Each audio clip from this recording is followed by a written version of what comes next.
What's up, you guys? Welcome back to the channel and welcome back to another episode of Exotic Agent. Today I'm going to be talking to you guys about how to close deals. For some of you guys who don't know me, I'm a real estate agent in Arizona, but I've been shooting video content for over 12 years, and that's been my bread and butter of how I've produced a living. I might get into that in a different episode, but today I'm going to stay specific on how to close specific deals. Number one, you need to have a beautiful website. Now, a lot of people overlook this because they say, oh, I can't afford it, or I'm just getting started. But let me tell you, a website is everything, especially in an economy like right now. We're going through a pandemic. However, people are always searching online. It's why Amazon's huge. It's why Apple's huge. Everybody has a beautiful website.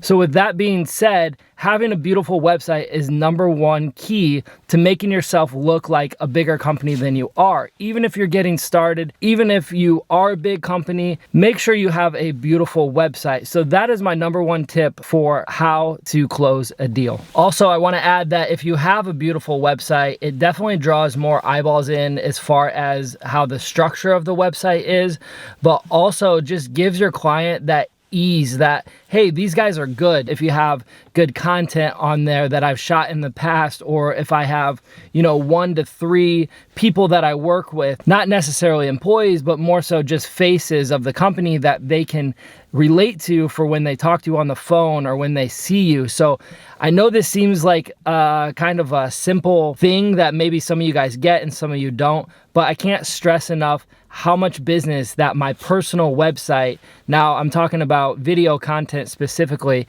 has drawn in to get certain clients. Now, the second thing I want to talk to you guys about is communication. Communication is key. When I first started, I was only communicating through email, and then we had text message, and I would get an inquiry through email and I would respond right away, and I would already have a number in my head of what I was going to charge. Now, I'll let you guys in on a secret. The number that I was going to charge was a reflection of my personal finances. For example, if I was in debt $3,000, I would somehow manipulate this project to become $3,000. Now, once again, I started 12 years ago, and our company has completely taken off since then. But 12 years ago, I was young, I was ambitious, and I really wanted to just buy certain things, investing back into the company. But I would always manipulate that number into what my personal life experience I was going through.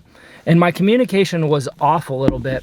But I've learned through all the years that jumping on a phone call or asking questions before you accept the project and really understanding what the client's needs are is key to communication. Going back to specifically me, things that I want to ask the client is, hey, what's your budget? How much can you afford? Can you send me a YouTube video example of what you like? And when I see that video, I see if they shot with 1 camera, 2 camera, 3 camera, if they have drone, if they have all this stuff. And in my head, I know what that is going to take now after 12 years of experience of how to close this deal. So if they send me something that's shot in Germany, I'm like, okay, now I need to travel. I have travel expenses. I have to take a crew. I have to take somebody else. So now that's going to be a higher project. However, if they just want to shoot local and they want to interview one person, I'm like, okay, do you want 1 camera, 2 cameras? And in my head, I already know after 12 years how long this is going to take as far as the editing process, the video, the graphics, and everything like that. Also, you really need to gauge their budget. I can't stress this enough in my specific situation and other industries as well. Because if they're thinking that they only have $1,000 budget, and in your head on the video that they sent you is a $3,000 budget, then we have a huge gap of where we have a give and take. Now, if they say that they have a $5,000 budget, now we can adapt our video and all of our sources to become that. But a lot of times people don't know what it takes to get the job done. Now, in my specific example with video, it's very expensive to produce videos, high-end videos, and just educating the client of how much things like this cost really helps out on the communication aspect. And I encourage everybody that a phone call is the best way to communicate. So now let's say that the client only has $1,000 budget and you think it costs $3,000 to get the job done. So now we have a little bit of a disconnect, and let me go into this very, very strongly and deeply, because I feel like this is the most crucial, important thing of where I have messed up in the past, but I have also succeeded. So let's say that the client has $1,000 budget, and you know that it's gonna take $3,000. So now we need to dive deeper into the project. And this isn't something you talk to your client about, it's what you talk to yourself about or your team about, is that can we get this done? Even if we do it for $1,000, where will this lead? For example, are there referrals? What other companies does this company work with? Who do they know? Just because your ego gets involved or your finances and you don't take this job, then you lose out on everything. 100% you lose everything. Even if you're busy or if you're not busy, how can you find a way to get this job done? Now, in this point in my career, I want to say yes to everything. I want to help everybody. So how can I say yes to this project? Do I send somebody else to the job? Do I take the job? Do I say, hey, can we bundle some things together? Or how do I solve this problem for this client to get the job? So just recently, I had a client come to me for that exact problem. They had a smaller budget and it was gonna cost a lot more to get the job done. And I said, how many videos or future projects do you think you guys will have? And they said, well, right now it's just one. I said, okay, for this project specifically, I can't take on this project because our company will lose money. But if we can sign on for more projects, then we can do it. You can use it whenever you want, hopefully within the next month or two, but let's sign on a bulk package for future projects. They came back to me in a couple days and they said, absolutely, we'll do it. So I gave them a deal on this project where I didn't make any money. And then we kept going on with more projects, and it actually ended up into 13 to 15 projects. So this method absolutely works. And if you guys can relate to this in your specific field, just think of how things can snowball over and over and over by just saying yes to that specific project. Now, on the contrary to that is number 4. What kind of leverage do I have? And this is for when you get really successful and you value your time. Now, going back to the project of $1,000 to $3,000, if the client only has $1,000 to spend and you are super busy, you have leverage, and you can't take on that project at 1,000, then you come back to the client and you say, we are so busy that we can't take on this project, so our price is 3,000, and you just leave it and let it go.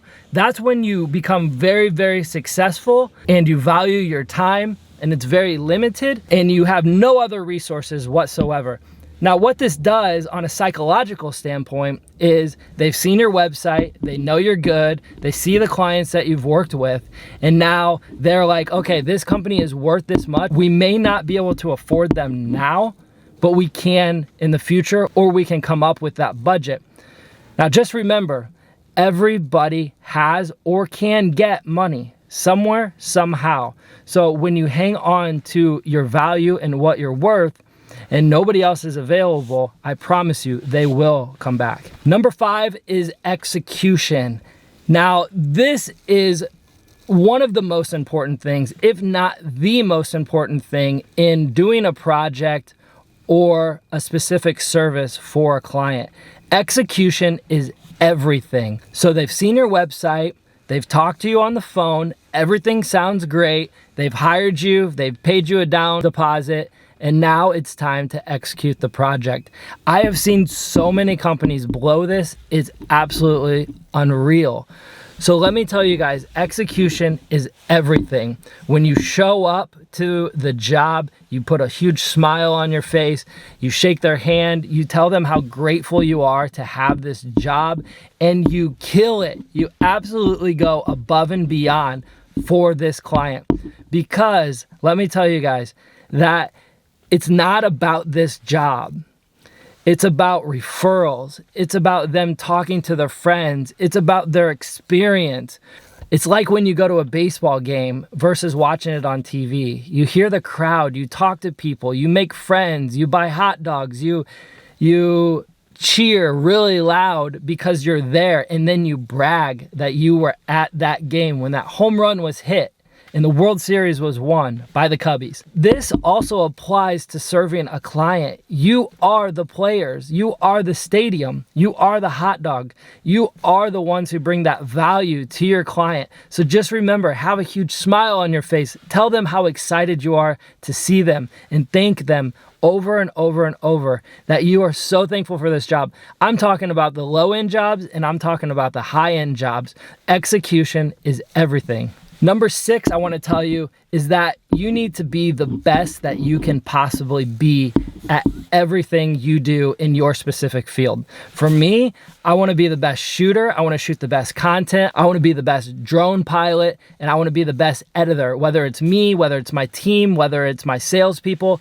Being the best in your industry is the greatest feeling that you could ever have. I am a very competitive person. I've gone through all of my competition, both in Illinois and both in Arizona, and I can strongly say that I am the best at what we do. And this is how I close deals. Being the best at anything you put your mind to, this is getting on YouTube, this is researching your field, this is researching your competition, is very, very important. So be the best you can possibly be at whatever you do. All right, guys, I hope you enjoyed this video. This is truly how to close deals.